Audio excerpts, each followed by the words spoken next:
Right, so now on to an equilibrium question. Nice equilibrium shown below. Notice it's an exothermic reaction. Describe and explain the effect of increasing the pressure on the rate of reaction. So notice it's rate of reaction. As I increase the pressure, there'll be an increased rate of reaction because I have a greater concentration of molecules. So the same number of molecules but in a smaller volume, and therefore there'll be more collisions per second. State Le Chatelier's principle. So Le Chatelier, the position of dynamic equilibrium shifts to minimise the effect of any change. Right, so high pressure and low temperature would give a maximum equilibrium yield of methanol. Explain this in terms of Le Chatelier's principle. So let's go back to this reaction.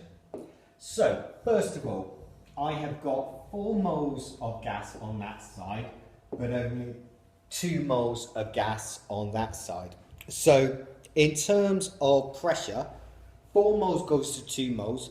So if I increase the pressure on the reaction, Le Chatelier's principle states it will minimise the effect of that change, and it will go to the side with the fewest number of moles of gas, and therefore it will shift to the right hand side. Temperature is an exothermic reaction. So the forward reaction going that way is exothermic. Again, if I increase the temperature, the equilibrium would go backwards. It would shift in the endothermic direction. So therefore, by using a lower temperature, the equilibrium is shifted to the right hand side, therefore increasing the yield. So low temperature shifts in the exothermic direction.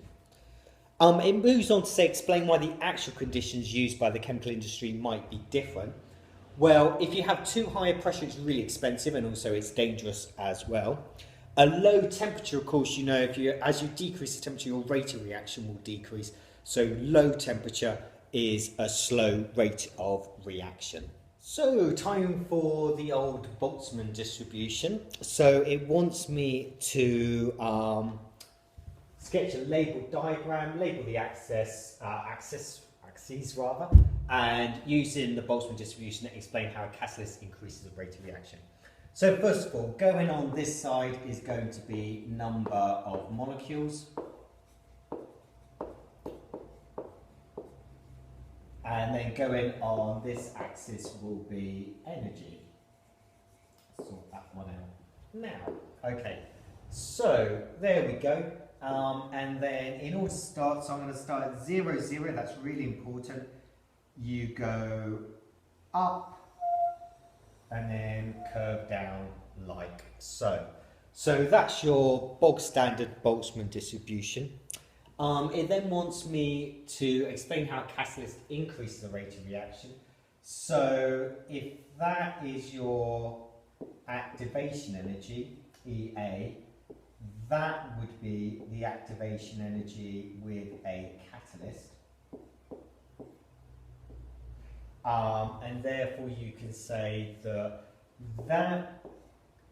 those are the number of molecules that can react without a catalyst, but additionally these molecules can now react when you add a catalyst because it lowers the activation energy for the reaction. So you have a greater proportion of molecules with an energy greater than the activation energy.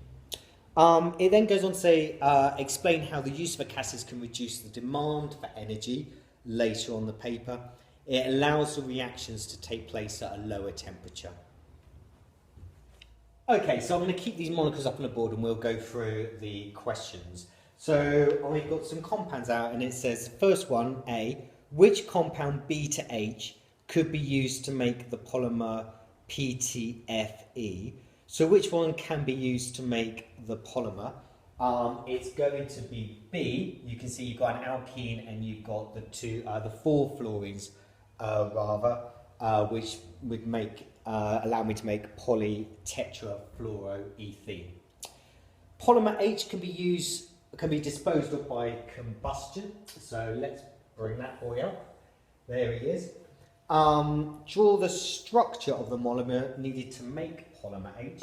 Okay, nicely done. You can see that this here is your repeat unit. So you just put your carbon double bond there, CH3, Cl, CH3, and there's going to be your H there.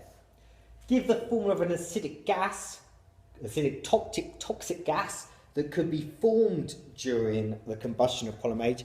Well, if I combust this, I've got hydrogens, I've got chlorine, and therefore it would be HCl.